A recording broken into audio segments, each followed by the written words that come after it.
Baghdad میں ایک بزرگ تھے تو درزیوں کا کام کرتے تھے. اللہ کے نبی حضرت ادریس علیہ السلام بھی درزیوں کا کام کرتے تھے. خوش ہوئے نا ہم بات سن کے. پیشہ کوئی بھی برا نہیں, ایک برا ہے وہ ہے ہاتھ پھیلانا. اس کے علاوہ کوئی پیشہ برا یہ برا نہیں, یہ ہاتھ پھیلانا برا ہے. حضرت شیخ محمد بن حسن کہتے ہیں کہ وہ بزرگ جو تھے نا, امام غزالی نے لکھا ہے, وہ درزیوں کا کام کرتے تھے تو اس زمانے میں نا کھوٹا سکہ بھی کبھی کبھی آ جاتا تھا. کھوٹا سکہ پرانے لوگوں کو تو پتہ ہوگا, چلو نوجوانوں کو بتا دیتا ہوں. چاندی کے سکے ہوتے تھے تو اوپر سے جب وہ گھس جاتا تھا نا نمبر, تو اس کو کہتے تھے اب کھوٹا ہو گیا. کیوں جی بزرگوں ایسے ہی ہے, وہ گھس جاتا تھا تو کہتے تھے سکہ, وہ چلتا نہیں تھا کہیں بھی. تو وہ بابا جی کی دکان مشہور ہو گئی تھی کہ وہاں کھوٹے سکے بھی چل جاتے, لوگ دے آتے تھے کھوٹے سکے. بہت سارے لوگ دے دیتے, بابا جی چپ کر کے قبول کر لیتے. مشہور ہو گیا, جو بھی جاتا کھوٹے سکے دے آتا, بابا جی قبول کر لیتے. پھر شام کو نا گھوڑے پہ بیٹھ کے جاتے اور دریا میں بہا. ایک دن کچھ بندے کھوٹے سکے لے کے آ گئے تو بابا جی ابھی مصلی پہ تھے, نماز پڑھ رہے تھے. تو بیٹے نے کپڑے دیے تو کھوٹے سکے وصول کی. تو وہ کھوٹے سکے دینے والا شخص کھوٹے سکے دے رہا تھا, تو وہ بچہ کہنے لگا تم نے بڑی عرصہ بیوقوف بنایا میرے ابا کو, کھوٹے سکے دے لے جاؤ. کہنے لگا تمہیں واقعی نہیں پتا چلتا کھوٹے ہیں؟ کہا ابا جی کا نہیں مجھے پتا, پر مجھے تو پتا ہے نا. اور میرا ابا شام کو کھول کے دیکھتا ہے تو پھر جو کھوٹے کھوٹے ہوتے ہیں انہیں دریا میں بہا کے آتا ہے, لے جاؤ اپنے. اتنی دیر میں بزرگ نماز سے فارغ ہوئے, کہنے لگے نہیں نہیں بیٹے رکھ لے, کھوٹے رکھ لے. سننا بات. کہا جناب کیوں؟ فرمانے لگے میں کھوٹے اس لیے رکھ لیتا ہوں کہ لوگوں نے پیسوں میں ملا کے دوسروں کو بھی تو دینے ہیں نا, تو میں چاہتا ہوں چلو باقی لوگ نقصان سے بچ جائیں, ہمارا تو گزارا ہو ہی رہا ہے, باقی لوگ نقصان سے بچ جائیں. اور فرمایا پھر میں شام کو جا کے دریا میں ڈال کے آتا ہوں کہ کہیں میری اولاد بھی ان کو آگے نہ چلا دے. میں چاہتا ہوں کہ اور لوگ اس کام سے بچ جائے. درویش کہتے ہیں کہ جب اس بابے کا آخری وقت آیا نا تو جو اس نے جملہ کہا میرا کلیجہ پھٹ گیا. آخری وقت جو اس نے دعا مانگی تو فرماتے ہیں میرے اندر وجد اور کیف کی صورت پیدا ہو گئی.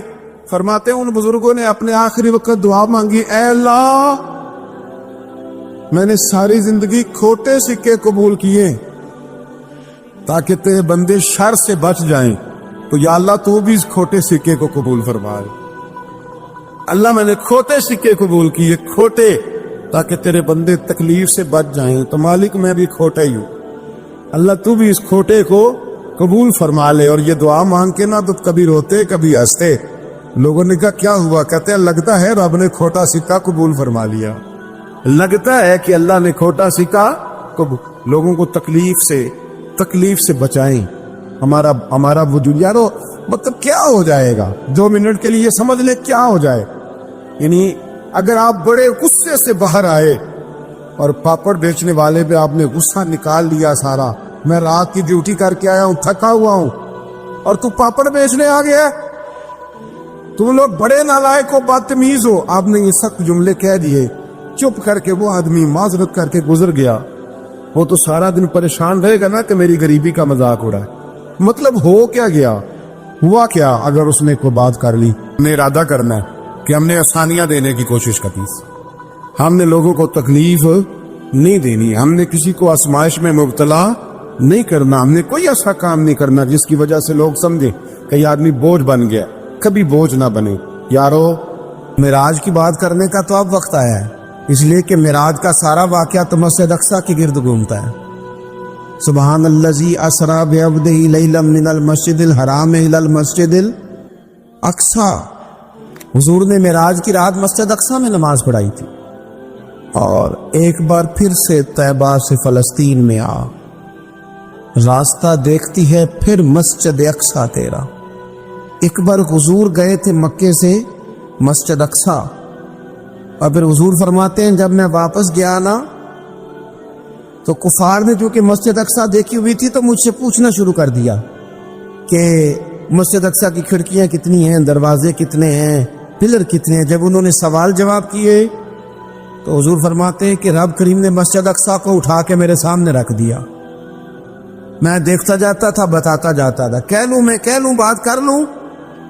ایک دفعہ حضور مکے سے مسجد اقصی آئے اور ایک دفعہ مسجد اقصی میرے نبی کی زیارت کے لیے مکے گئی، حضور کی زیارت کے لیے مکہ شریف گئی۔ او میرے نبی تو صرف کسی چیز کی طرف ایک دفعہ دیکھ لیں تو وہ رحمت کے پھول کھلتے ہیں۔ مسجد اقصی کی طرف منہ کر کے 17 مہینے میرے نبی نے نماز پڑھی ہے۔ مسلمانوں پتہ ہی کوئی نہیں، ہماری خبریں ہی اور ہیں، ہمارا درد ہی اور ہے، ہمیں پتہ ہی نہیں بم کہاں برس رہے ہیں، ہمیں یہ خبر ہی نہیں۔ اور میں اس دور میں تقریریں کر رہا ہوں جہاں سوتوں کو جگانا نہیں پڑتا، جاگتوں کو جگانا پڑتا ہے۔ سیانے لوگوں کو سمجھانا ہمارے ذمہ لگ گیا، کیا کرے؟ اس قوم کو سکھانا پڑتا ہے جسے پتہ سارا ہے، لیکن جان بوجھ کے آنکھیں ہماری بند ہیں۔ یہ مولوی کو بات کرتا تو لوگ کہتے دیکھو مولوی گالی دیتا ہے، لیکن اگر قائد اعظم محمد علی جناح کہے کہ اسرائیل امریکہ کی ناجائز اولاد ہے تو پھر تو تمہیں ہضم کر لینا چاہیے نا، پھر تو لبرل کو بھی ہضم ہونا چاہیے نا کہ قائد اعظم نے کہا ہے، اور اس ناجائز بچے کو تم نے اتنی طاقتیں دے دی کہ وہ مسلمانوں کے قبلہ اول میں نماز پڑھنے والوں کو بھی نہ بخشے۔ کہاں گئی تمہاری وہ انسانی حقوق کی بڑی بڑی تنظیمیں، کدھر گئی؟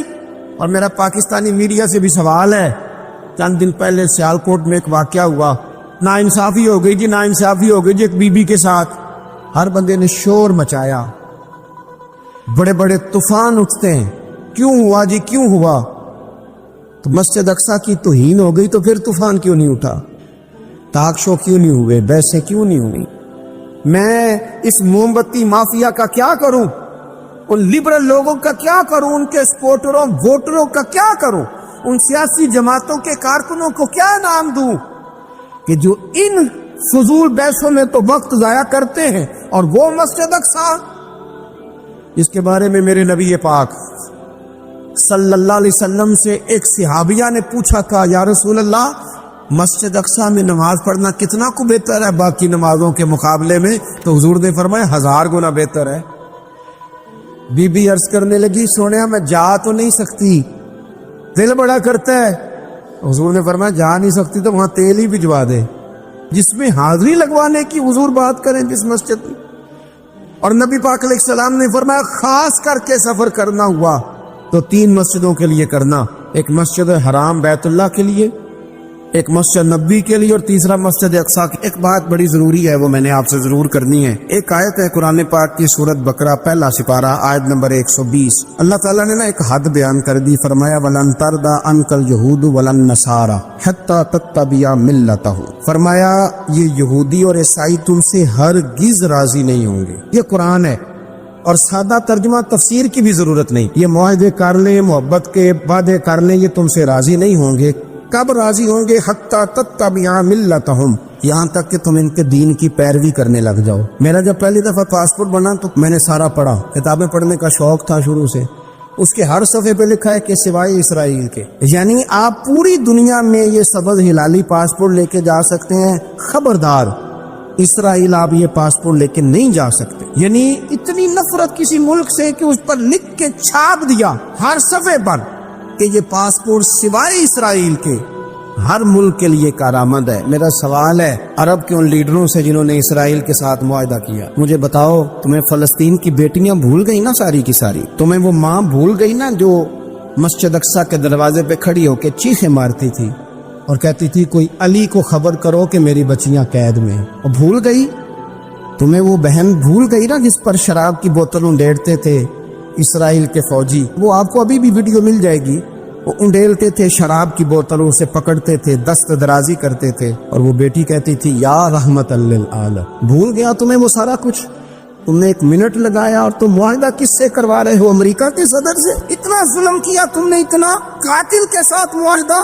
کیا سمجھتے ہو فلسطین والوں کا کوئی والی وارث نہیں؟ سنو، میرے رسول کریم صلی اللہ علیہ وسلم نے فرمایا میرا کوئی مالدار امتی دنیا سے چلا جائے، پیسے جائیدادیں چھوڑ کے جائے تو اس کی اولاد میں بانٹ دینا، لیکن اگر اس کے ذمہ قرضہ ہو تو میرے پاس آ جانا، میں اپنے امتی کا قرض ادا کروں گا۔ جس کا کوئی وارث نہیں ہوتا، مدینے والا اس کا وارث ہوتا ہے، میں قرض دوں گا اپنے امتی کا۔ کیا سمجھتے ہو فلسطینی لاوارث ہے؟ صبح قیامت نبی پاک تم سے سوال کریں گے، تمہیں اللہ کے حضور حاضری دینی ہے، کیوں نہیں صلح کرتا اسرائیل فلسطین کے ساتھ؟ لبنان کے ساتھ دوستی کیوں نہیں کرتا؟ شام سارا کٹ گیا اسرائیل کی وجہ سے، رات تمہیں خیال آیا ان کے ساتھ معاہدہ کرنے کا؟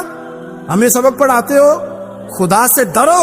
اور پھر اقبال کہتے ہیں مسلمانوں سے مایوس نہ ہونا، حکمرانوں سے زیادہ امیدیں بھی نہ لگانا۔ وہ جو چھوٹے چھوٹے لوگ نکلے تھے نا صحرا سے، بظاہر غریب تھے، بظاہر ان کے پاس مال نہیں تھا، وہ خالد بن ولید جیسے، وہ سعد بن ابی وقاص جیسے، بظاہر ان کے پاس زیادہ اسلحہ نہیں تھا۔ اقبال کہنے لگے مایوس نہ ہونا، یہ نہیں کہنا بن کچھ نہیں سکتا، فرمانے لگے رات میں نے سنا ہے فرشتے آپس میں باتیں کر رہے۔